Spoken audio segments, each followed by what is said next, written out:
Vamos Gálatas capítulo 5, verso 24 y 25. Dice la palabra del Señor: pero los que son de Cristo han crucificado la carne con sus pasiones y deseos. Si vivimos por el Espíritu, andemos también por el Espíritu. Bueno, quisiéramos iniciar la prédica del día de hoy narrando una historia para ambientar un poco la prédica que hoy nos corresponde. Creo que muchos han escuchado de esta historia que está en el Antiguo Testamento, y durante un periodo largo de tiempo el pueblo de Dios vivió una sequía muy dura. Tal vez nunca la había visto el pueblo de Israel. La tierra, mis hermanos, se encontraba seca, el cielo cerrado y la esperanza extinta o muerta. La falta de lluvia en esta región había provocado una terrible hambruna y era resultado directo del juicio que Dios estaba estableciendo a su pueblo debido a la rebelión y debido a la idolatría. Estamos hablando de lo que ocurrió cuando gobernaba el rey Acab. Este hombre se dejó llevar por los consejos de su esposa y se desvió del camino de Dios. Terminó rindiendo culto a un dios pagano, Baal.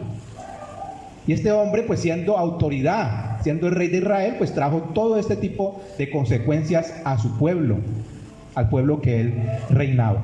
Este dios Baal, un dios cananeo, se le era conocido como el dios de la fertilidad y la lluvia.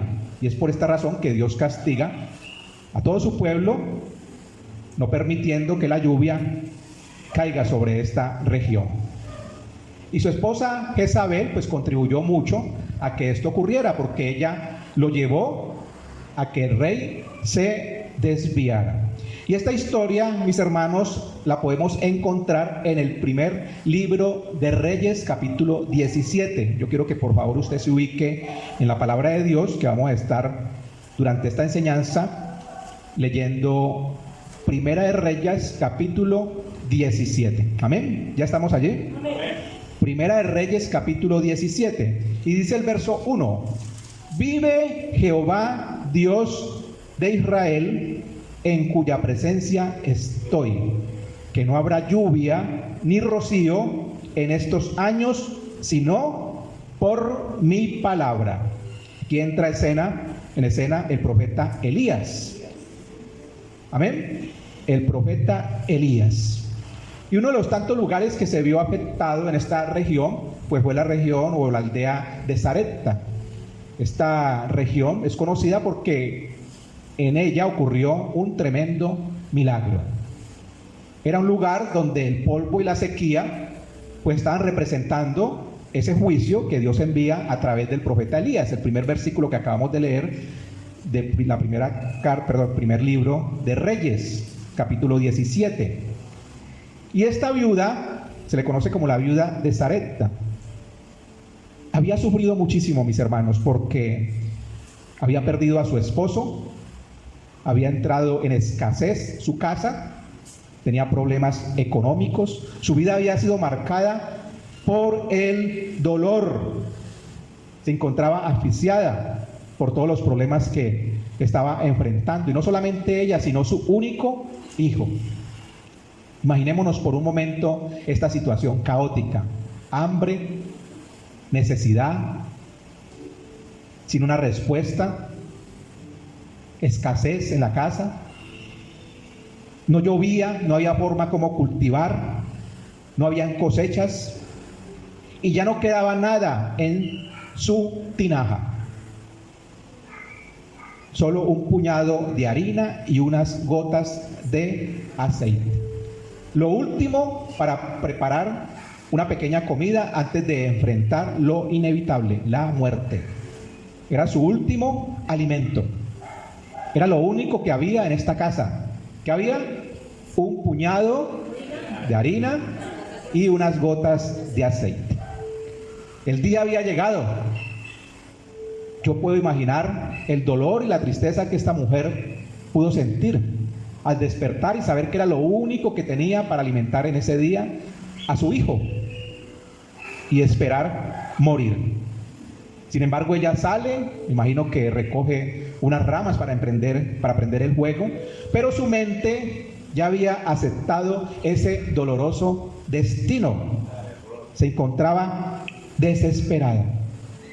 Pero aquí viene lo hermoso de este mensaje, mis queridos amigos y hermanos. Dios tenía un plan. ¿Quién lo cree? Dios siempre tiene un plan. No importa lo que estemos viviendo, Dios siempre tiene un plan para sus hijos. Y esto es poderoso, es grandioso. Porque en este momento de agonía llega el profeta Elías y toca su puerta. Un enviado de Dios llega a su casa. Y es bueno aclarar que aunque el profeta Elías es el que narra estos versículos, el versículo número 1 que acabamos de leer, que dice: vive Jehová Dios de Israel, en cuya presencia estoy, que no habrá lluvia ni rocío en estos años, sino por mi palabra. Este hombre también estaba pasando por necesidad. Aunque él habló la palabra, él también vivía o tenía necesidad. Hacía falta el alimento. Y cuando llegó a la puerta de esta viuda, le pidió un favor. Dice Primera de Reyes 17:10: te ruego que me traigas un poco de agua en un vaso para que beba. La viuda se apresura a obedecer lo que el profeta demanda. ¿Qué estaba pidiendo? Un vaso de agua. ¿Se le podrá negar a alguien un vaso de agua? Pero mientras ella iba por el vaso, ocurrió lo imaginable. La voz de Elías la detuvo con una solicitud aún más grande: traedme también un bocado de pan en tu mano. ¿Cuál pudo haber sido la sorpresa de esta viuda? Era lo único que tenía para su hijo, porque yo me imagino que para ella no había. Ella quería dar ese último alimento a su hijo. ¿Pan?, preguntaría ella. ¿Pan? Si solamente me queda, ¿qué? Un puñado de harina y unas gotas de aceite. Y la viuda comunica al profeta: vive Jehová tu Dios, que no tengo pan cocido, solamente un puñado de harina tengo en la tinaja y un poco de aceite en una vasija. El miedo y la incertidumbre, mis hermanos, envolvían la vida de esta mujer. Sin embargo, Elías calma a la viuda con una promesa que ella no esperaba. No tengas temor, dice Elías, ve, haz como has dicho, pero hazme a mí primero de ello una pequeña torta cocida debajo de la ceniza y tráemela, y después harás para ti y para tu hijo. ¿Cómo?, preguntaría la viuda. ¿De qué estás hablando, Elías? ¿No entiendes la situación en la cual estamos viviendo? Y esa decisión que ella iba a tomar, pues era una decisión que marcaría la vida de su hijo o su muerte. ¿Podía renunciar ella a eso? Pensemos como padres. ¿Qué haríamos nosotros? ¿Obedeceríamos lo que Dios manda o lo que nuestra conciencia dicta, nuestros deseos? Es bastante complejo, ¿cierto? Cuando uno se coloca en la situación de la viuda, no tenía absolutamente nada para dar a Elías. No había nada. Pero mis hermanos, Dios estaba en el asunto. ¿Quién lo cree? Dios estaba en el asunto. Dios tenía un plan. Y Dios siempre tiene planes para cada uno de los que estamos aquí presentes. Para aquellos que le amamos, Dios tiene un plan. A veces no entendemos. A veces nos desesperamos. No creemos en su promesa si empezamos a actuar en nuestras propias fuerzas. Y ahí es donde radica el problema. Porque lo acabamos de ver en esta semana, el devocional. ¿Qué le ocurrió al de la promesa de la esclava Agar? La promesa que Dios entregó y se adelantó a Abraham. a esa promesa. Tuvo un hijo con la esclava, porque se desesperó. Y después vino el hijo de la promesa, que fue el hijo de Isaac. Pero un error como ese, adelantarnos a lo que Dios nos manda, hoy se puede ver las consecuencias, lo que está viviendo el pueblo de Israel. Dos pueblos hermanos enfrentados en una guerra y que pueden afectar a toda la humanidad. Esta madre termina confiando en el profeta Elías, y eso es lo hermoso de la historia. Porque Elías le promete lo impensable a esta mujer y le dice: así ha dicho Jehová, Dios de Israel. Mire que Elías no está hablando con sus propias palabras, está hablando palabra de Dios. Dice este varón: la harina de la tinaja no escaseará, ni el aceite de la vasija disminuirá, hasta el día en que Jehová haga llover sobre la faz de la tierra. Dios le pedía a esta mujer renunciar a lo poco que ella tenía para recibir mucho más de lo que podía imaginar. Renunciar para ganar. Y esta palabra debe tocarnos a todos los que estamos aquí presentes, porque qué difícil es renunciar. Qué difícil es renunciar a nuestro tiempo, porque decimos: es mi tiempo y no puedo servir en la iglesia. Pastor, ¿es que usted no entiende que yo trabajo? Yo entiendo que usted trabaja, pero usted es un hijo y una hija escogida y escogido por Dios. Pastor, ¿cómo voy a sembrar si ve que no tengo ni siquiera con qué comer? Nos cuesta renunciar y por eso perdemos bendiciones en nuestras vidas. Mientras no entendamos lo importante que es poder tener la capacidad de renunciar a lo poco que nosotros tenemos, la bendición va a tardar a llegar a nuestra casa. Esta mujer tenía solamente dos decisiones: o cumplía lo que este varón le demandaba, o por el contrario se negaba a hacerlo. Y si se hubiera negado a hacerlo, ¿saben qué hubiera ocurrido? La bendición hubiera llegado a otra casa, porque el profeta hubiera ido a buscar a otra persona. Pues ella tomó la decisión correcta, y en este momento la viuda fue puesta a prueba y decidió confiar. Y es lo que nos hace falta a nosotros. Nos hace falta tener la confianza puesta en Dios. Confiamos en nuestras capacidades, en lo que puedo lograr, en lo que puedo alcanzar, en lo que soy capaz de hacer, y se me olvida actuar en fe y en obediencia, que es lo que Dios quiere para nosotros. Ese pequeño paso de fe que esta mujer realiza fue un salto a lo desconocido. Ella no sabía lo que podía ocurrir. Solamente confió ¿en qué? En la palabra que este varón entregó de parte de Dios. Y hoy nosotros, mis hermanos, tenemos también la palabra. Y aquí están las promesas. Todo está dado para que la bendición esté en nuestra casa. Es seguir lo que la palabra de Dios nos manda, nos encomienda: obedecer, tener fe, ser obediente. Pero nos cuesta renunciar. Nos creemos amos y dueños de nuestro propio tiempo, cuando no sabemos si mañana vamos a estar. Si mañana es nunca, como dice mi hermana. Yo he hablado con algunos hermanos y me dicen: pastor, yo ya casi me pensiono. Y yo dentro de mí me río. ¿Verá que alcanzamos a llegar a la pensión? Mañana puede que no estemos. ¿Por qué no hacerlo ahora? ¿Por qué no hacerlo cuando tenemos las fuerzas? Aquellos que dicen eso, cuando lleguen a la pensión van a tener ocupaciones en otras cosas más. Y siempre van a postergar el llamado que Dios nos está haciendo. El momento es ahora, mis hermanos. Es hoy. Pastor, déjelo, pienso. Sígalo pensando, hermano. Yo no tengo problema con eso. Es su vida. Es su decisión. Así como la decisión que tomó la viuda de Sarepta, que fue la mejor decisión que ella haya tomado en su vida. Es como levantarse usted cada mañana y encontrar su nevera, su alacena llena.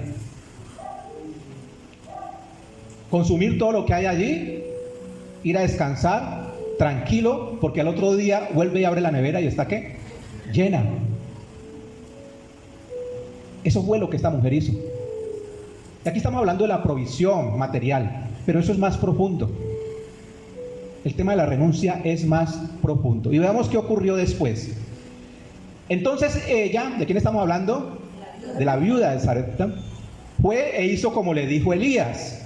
Y comió él y ella y su casa muchos días. Es bueno que lo volvamos a repetir. ¿Quién comió?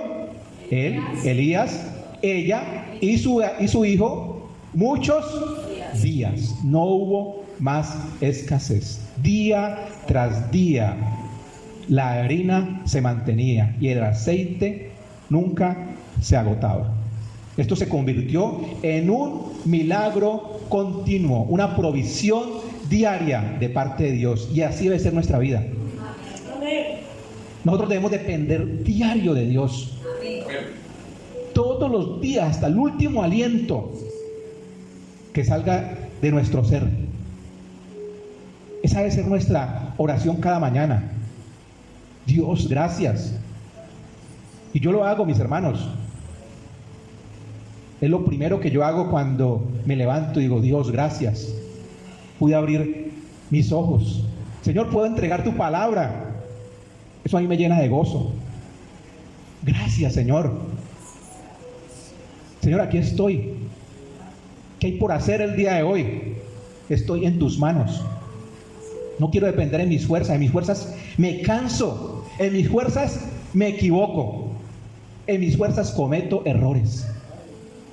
Pero en tus fuerzas, Señor, voy de gloria en gloria. Voy avanzando en tus fuerzas. Pero aquí podemos ver algo importante, y es la obediencia de esta mujer.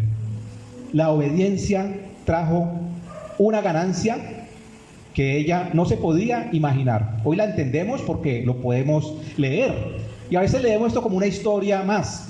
Pero si nosotros nos ubicamos en el lugar en el que ocurrió, podemos ver las escenas, podemos ver los protagonistas. No era fácil para ella. No era nada fácil. Esta viuda renunció a lo poco que tenía, confiando en la promesa de Dios. Y Él la recompensó con abundancia. Dice la palabra, la harina de la tinaja no escaseó, ni el aceite de la vasija menguó, conforme a la palabra que Jehová había dicho por Elías. No sé cuál sea tu necesidad en este día. No sé con qué necesidad ha llegado a este lugar. Pero te quiero decir algo. Dios tiene ya un plan. No sé si es económico, de índole emocional, espiritual, pero Dios tiene un plan. Amén. Pero ese plan se cumple, mis hermanos, en la medida en que nosotros procedamos en obediencia. De lo contrario, el plan no se cumple en nuestras vidas. Porque es muy hermoso decir, gracias, Señor, en ti confío, pero seguir siendo desobediente, seguir incumpliendo lo que Dios nos manda, seguir siendo negligente en el aspecto espiritual. La obediencia trae bendición. Y esto fue lo que esta mujer pudo experimentar. Experimentó la bendición de su vida, pero obró en obediencia. Algo igual que la viuda nos puede pasar a nosotros cuando decidimos renunciar a lo poco que tenemos. Dios nos puede sorprender con la multiplicación y puede ir más allá de nuestra propia comprensión, de no entenderlo. Decirle, Señor, yo no entiendo qué está pasando en mi vida. ¿Por qué esto? ¿Por qué aquello? Porque estás obrando en obediencia. Hay renuncias, mis hermanos, que no son pérdidas. Por el contrario, se convierten en ganancia. Amén. Usted puede pensar el día de hoy que renunciar a algo, eso le va a traer a su vida, ¿qué? Escasez, le va a traer a su vida dolor. Pero ciertas renuncias, por el contrario, se pueden convertir en ganancia. Y la historia de esta viuda de Sarepta es un espejo de nuestra vida espiritual, porque lo mencionamos en el pasaje introductorio de la prédica. No sé si lo recuerda, en Gálatas 5, 24, 25. Pero los que son de Cristo, ¿qué han hecho? Han crucificado, han renunciado a la carne con sus pasiones y deseos.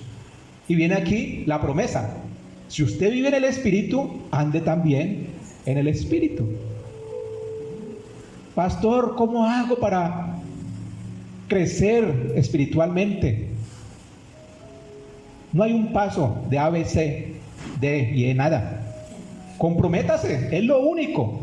Que pastor, ¿qué hago? ¿Usted sabe qué hacer? Como siempre lo he dicho, la palabra es clara, es sencilla, sino que lo complicamos.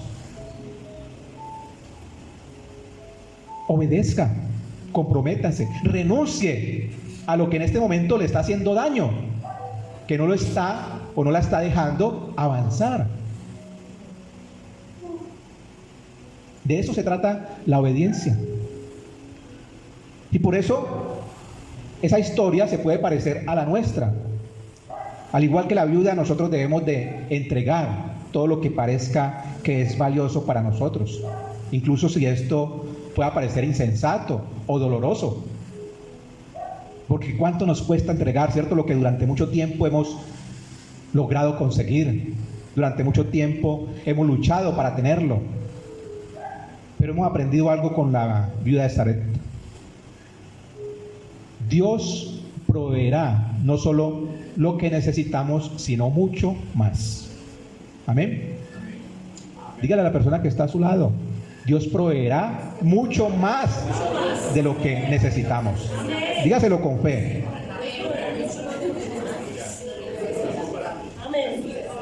Amén. Amén. Amén. Gloria al Señor. Gloria a Dios. Denle un aplauso al Señor.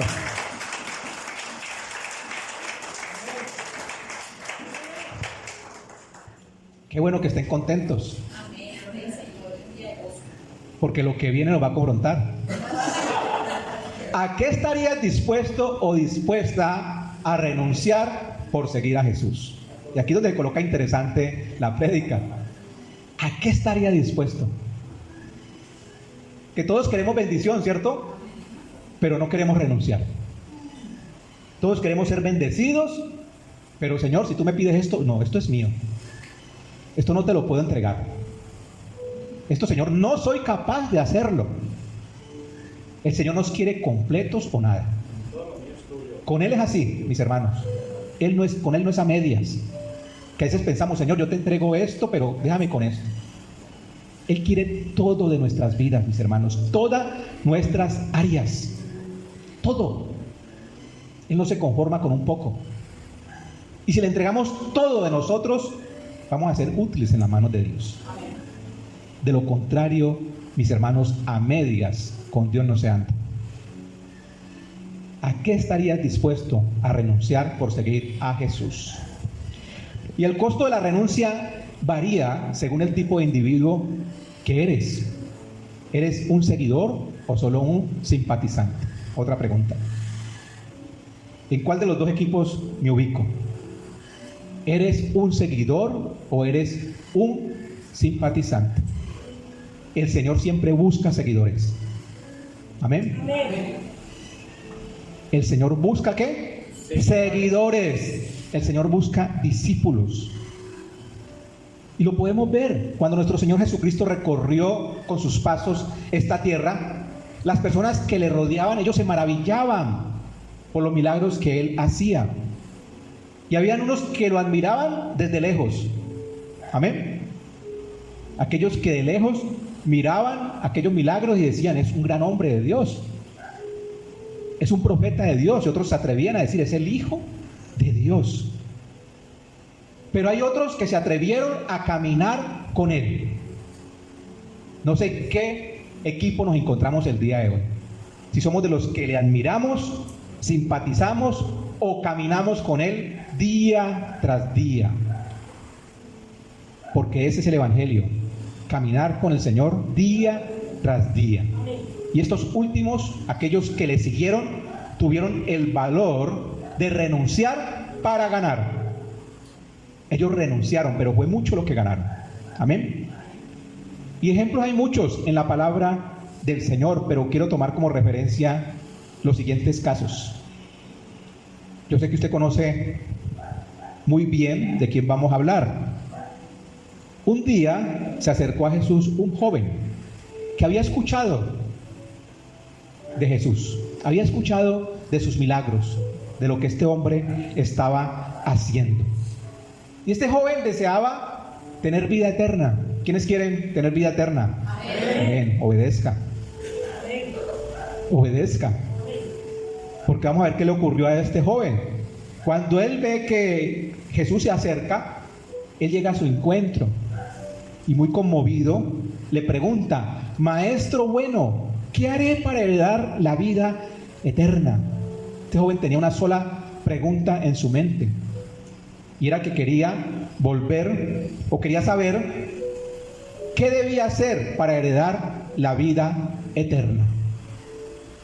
Y Jesús le respondió que debía hacer, ¿qué debía hacer? Guardar sus mandamientos.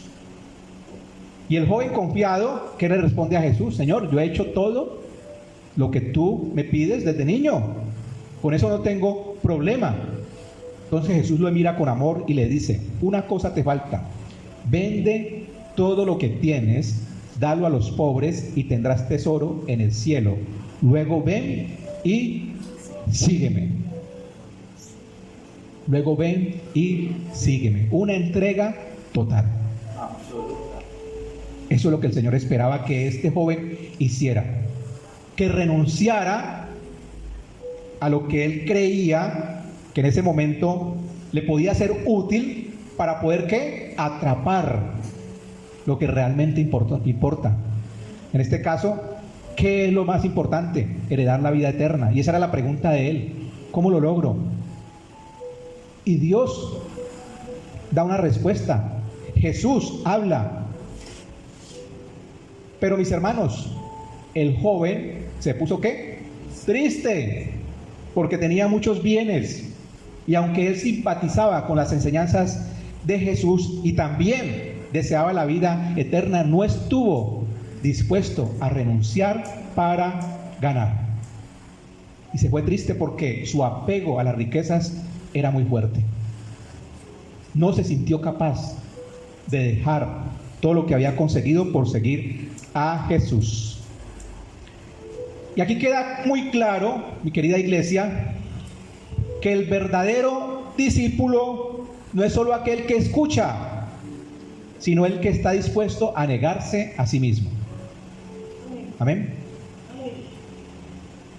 El verdadero discípulo no es solamente aquel que escucha, sino que está dispuesto a negarse a sí mismo, renunciando incluso a lo que más ama, por someterse por completo a la voluntad de Dios. Y el joven rico no pudo hacerlo, no estuvo dispuesto a renunciar al sistema del mundo, no estuvo dispuesto a renunciar a sus deseos, no estuvo dispuesto a renunciar a lo que el mundo le ofrecía, a las pasiones que tal vez le brindaba. Pero Dios le ofrecía algo mucho más mayor: vida eterna. Y no tenemos cómo comprar la vida eterna. No se trata de alcanzarla por cuánto tienes en la cuenta bancaria, ni cuántas obras de misericordia has hecho. No se trata de eso. Se trata de rendición delante de Dios. Es la única manera de obtener esa vida eterna. Pero mis hermanos, en medio de los que escuchaban a Jesús, hubo también quienes experimentaron un cambio radical en sus vidas. Acabamos de ver el caso del simpatizante, de aquel que oía y decía: bueno, es muy hermoso lo que hace Jesús, simpatizaba con su mensaje. Pero está el otro grupo de personas, y hoy quiero que por favor usted se ubique en uno de esos dos grupos, que al finalizar esta prédica usted pueda decir, bueno, yo consideraba que era discípulo, pero realmente todavía soy un simpatizante. Me hace falta mucho por renunciar. Y este grupo de personas sí entendieron lo que es renunciar para poder ganar. Y vamos a hablar de un personaje bíblico, Zaqueo, el recaudador de impuestos. Tras el encuentro con Jesús, ¿qué hizo Zaqueo? Él decidió, por su propia voluntad, devolver lo que había robado y entregar sus bienes a los pobres. Entonces Zaqueo, puesto en pie, dijo al Señor: he aquí, Señor, la mitad de mis bienes doy a los pobres, y si en algo he defraudado a alguno, se lo devuelvo, ¿qué? Cuadruplicado. 4 veces más. El principio de la restauración. Y eso tenemos que hablar también, porque es un tema muy interesante. El principio de la restauración. Este hombre sabía que había pecado, sabía que era un pecador, que era un ladrón, pero decide restaurar con sus propios bienes a las personas que le había hecho daño. Y este encuentro, querida iglesia, transformó por completo la vida de Zaqueo. Y en su vida se empezó a ver el reflejo del carácter de Cristo. De inmediato. Zaqueo no fue un simpatizante. En él se produjo frutos evidentes de justicia y generosidad. Mis hermanos, Jesús enseñó en Mateo 7:16: por sus frutos los conoceréis. ¿Qué fruto estoy dando yo en este momento? Pregúntele a la persona que está a su lado: ¿qué fruto estás dando en este momento? ¿Cuál es tu fruto? ¿Qué fruto estamos dando? Eso refleja lo que es una verdadera transformación. Un verdadero seguidor de Cristo, querida iglesia, no solo escucha sus palabras, sino que las coloca por práctica. Su vida es una vida de testimonio, es una vida llena de amor, de humildad y también de servicio. Eso es lo que nos identifica a nosotros los creyentes, los cristianos, y lo que nos hace diferentes del mundo. Hay una gran diferencia. Pero ¿estamos nosotros dando ese verdadero fruto? Usted puede estarse preguntando también: ¿vale la pena la renuncia? ¿Qué creen ustedes? ¿Vale la pena la renuncia? La respuesta es sí. Y lo vale todo. Y lo vale todo. Porque tenemos a continuación, mis hermanos, una advertencia muy seria. Quiero que por favor todos estén atentos a lo que viene. Hemos hablado, vamos a contextualizar un poco, a hacer un resumen pequeño. ¿De quién? De la vida de Sarepta, que tuvo la capacidad de renunciar a lo poco que tenía y obtuvo una gran bendición. Amén. Nosotros nos diferenciamos del grupo de personas o de los diferentes tipos de personas que hay de acuerdo a nuestra actitud frente a la renuncia. Vimos el caso de ¿quién? Del joven rico, que fue un simpatizante y no estuvo dispuesto a renunciar. Y el que acabamos de tocar, el ejemplo de Zaqueo. Hasta allí vamos, ¿cierto? ¿Entendido? Vamos hasta allí. Pero lo que viene a continuación es una tremenda advertencia. Colóquese el cinturón de seguridad, mi hermano, para que no se vaya a caer del asiento. Jesús dijo que en el día del juicio muchos vendrán a él diciendo: Señor, Señor, dicen, ¿no profetizamos en tu nombre y en tu nombre echamos fuera demonios? Señor, Señor, yo estuve en la iglesia. Señor, Señor, yo ofrendaba, yo diezmaba. Señor, yo hacía obras de misericordia. Pero Jesús les responderá: nunca os conocí, apartados de mí, hacedores de maldad. Es fuerte, pero es cierto. apartaos de mí, hacedores de maldad. Y estos que se mencionan, pues son aquellos que simpatizan. Porque la palabra de Dios me dice también en Apocalipsis que a los tibios los vomitará de su boca. Con el Señor, mis hermanos, no se juega. O estamos o no estamos. No hay punto intermedio. No hay punto intermedio con el Señor. ¿Eres un seguidor o un simpatizante? Y seguidores hubieron muchísimos cuando Jesús estuvo aquí en el primer siglo.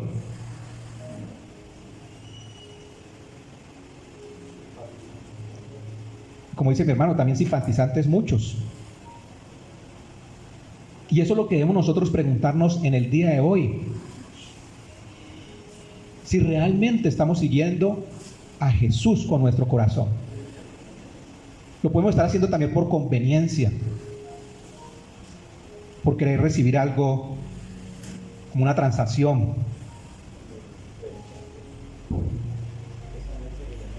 Nosotros, mis hermanos, en este momento donde ya hemos avanzado tanto en el conocimiento de la palabra, no podemos, ni siquiera podemos considerarnos simpatizantes. Eso no puede caber en nuestra mente. Esa es la otra, ¿no? Es que yo lo sigo a mi manera. Ese era yo, pastor. Bueno, gloria al Señor, ya Dios lo transformó. Y así muchas personas, yo lo sigo a mi manera. Es lo que yo creo, es lo que yo contemplo. No hay a la manera mía o a la manera que piense, es a la manera de Dios. En todos los aspectos. En el emocional, en el espiritual, en el físico, en el económico. Es en todos los aspectos. Es que el Señor me entiende. Eso es lo que usted piensa. Y eso es lo que piensan los simpatizantes. Es que el Señor me entiende. Mis hermanos, no sabemos hasta cuánto tiempo vamos a estar aquí en esta tierra. No sabemos si mañana cualquiera de los que estamos aquí no estemos. Y partamos creyendo que era nuestra manera. Y podamos llegar hasta ese Señor, Señor, aquí estoy. Y que nos diga, nunca os conocí. ¿Cómo será su tristeza? ¿Cómo nos daría de tristeza? Nunca os conocí, apartados de mí, hacedores de maldad. Renunciar para ganar. En cambio, aquellos que renuncian a sí mismos y siguen a Jesús, aún cuando el camino es difícil, recibirán la vida eterna. Como dijo Jesús, el que pierda su vida por causa de mí, la hallará. Amén. Renuncia por completo. Aún nos pide nuestra propia vida. Amén. Que nosotros nos enfocamos en qué, en lo que podemos ver, en lo material. Pero Él pide aún nuestra propia vida. Y la renuncia, mis hermanos, abarca 3 mandatos a considerar. Veamos cuáles son. Y ya vamos finalizando la prédica de esta mañana. Dice la palabra en Lucas 9:23. Si alguno quiere venir en pos de mí, niéguese a sí mismo, tome su cruz cada día y sígame. Pues vamos a leer. Dice Lucas 9:23. Si alguno quiere venir en pos de mí, niéguese a sí mismo, tome su cruz cada día y sígame. Amén. ¿Cuáles son esos mandatos? El primer mandato que Jesús nos da en este versículo es, ¿cuál? Ayúdenme. Niéguese a sí mismo. Y en el contexto bíblico, negarse a uno mismo significa rechazar nuestros propios deseos, el ego, el control de nuestras vidas. Pero ¿qué podemos ver en estos momentos? Porque somos influenciados por el mundo. Entonces el mundo te dice, tú eres capaz, tú lo puedes hacer, tú eres importante. Entonces, ¿qué pasa con nuestro ego? Nuestro ego se sube, se hincha, ya no cabe en nuestro pecho.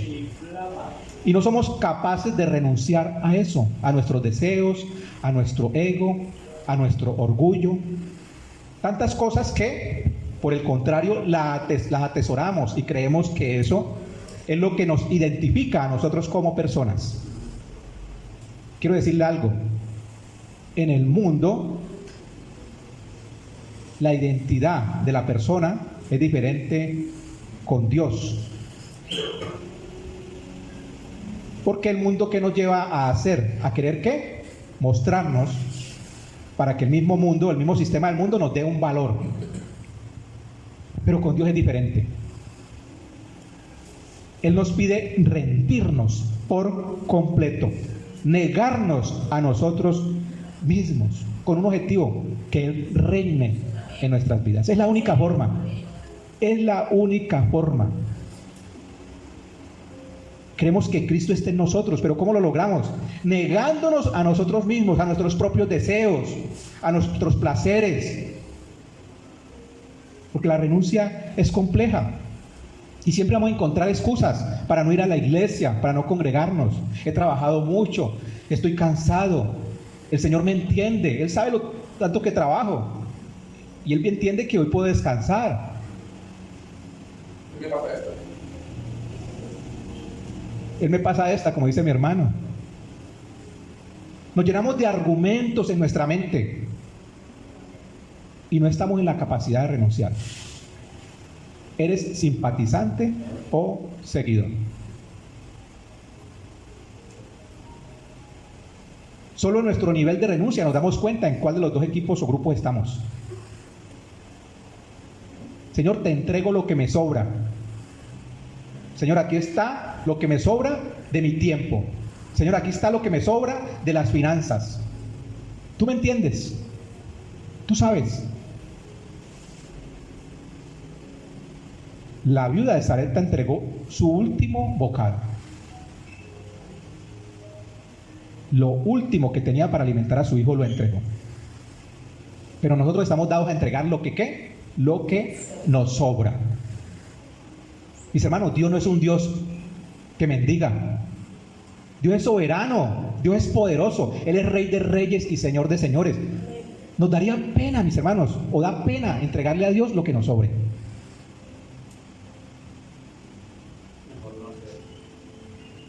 Y hablo en todos los aspectos, en todos. Porque vivimos llenos de argumentos. Él quiere una entrega completa. Y viene el segundo mandato que Jesús nos da. Tome su cruz. ¿Cuándo? Cada día. Cada día. Algunos aquí la toman cada 8 días, otros cada mes, otros cada 2 meses, cada año. Mis hermanos, ¿hasta cuándo? Tomar la cruz es cada día. Y en tiempos de Jesús, la cruz, ¿qué significaba? Además de ser un elemento o un símbolo de sufrimiento y sacrificio, era un símbolo de muerte.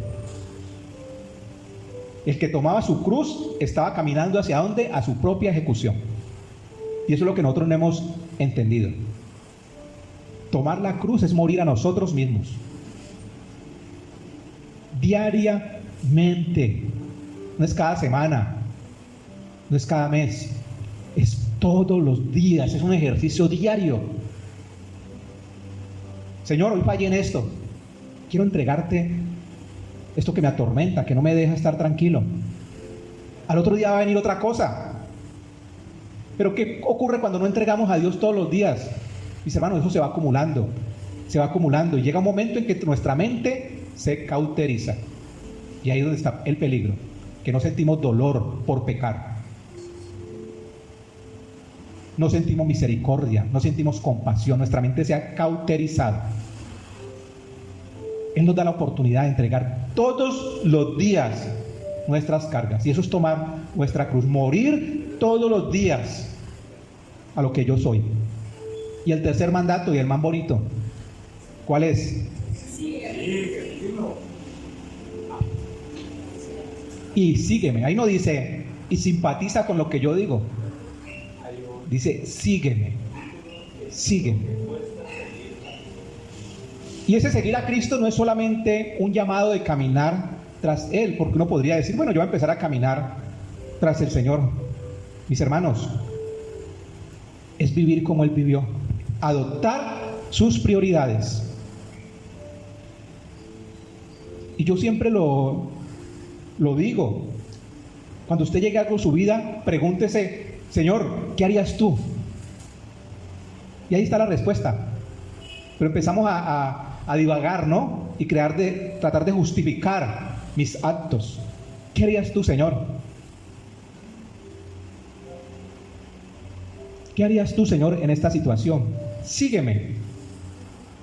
Es adoptar sus prioridades, a hacer su voluntad y a convertirnos en discípulos en cada aspecto de nuestra vida.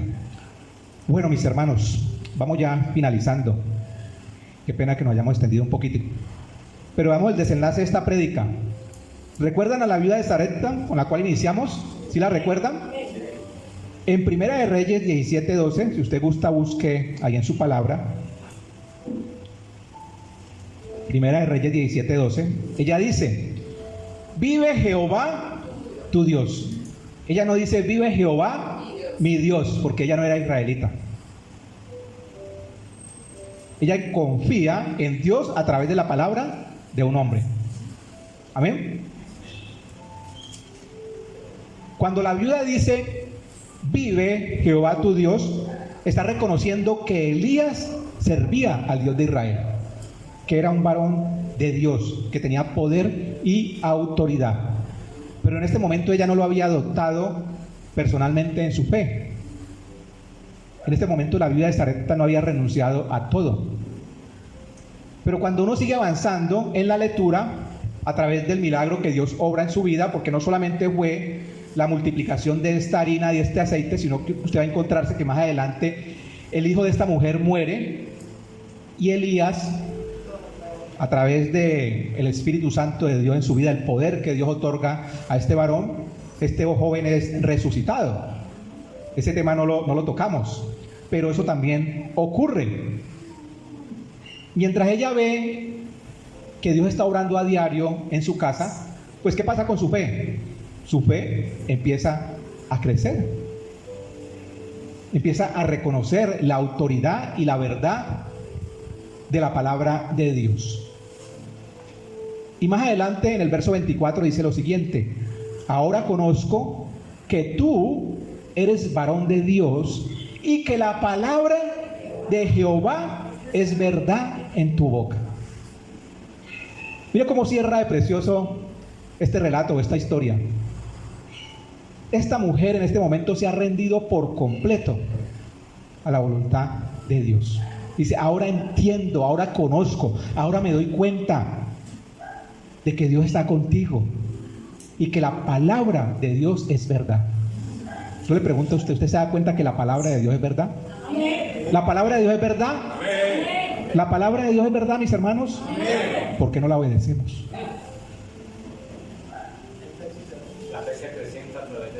Sí que es bueno decir amén, ¿no? Nos acostumbramos a decir amén, a todo, amén, amén, amén. Pero Dios requiere más de nosotros. Pastor, mi fe ha menguado, ¿qué hago? Lea la palabra. Pero a veces quieren un plan, como siempre he dicho. El plan siempre es único y está aquí. Escudriñe su palabra, ore, ayune. Ese es el plan.